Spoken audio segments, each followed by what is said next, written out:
अस्सलाम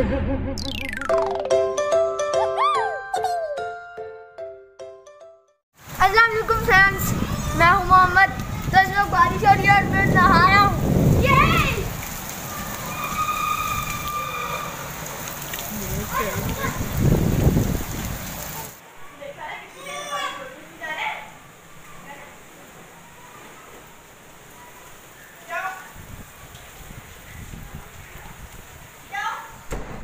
तो अब मैं आ गया हूँ नीचे।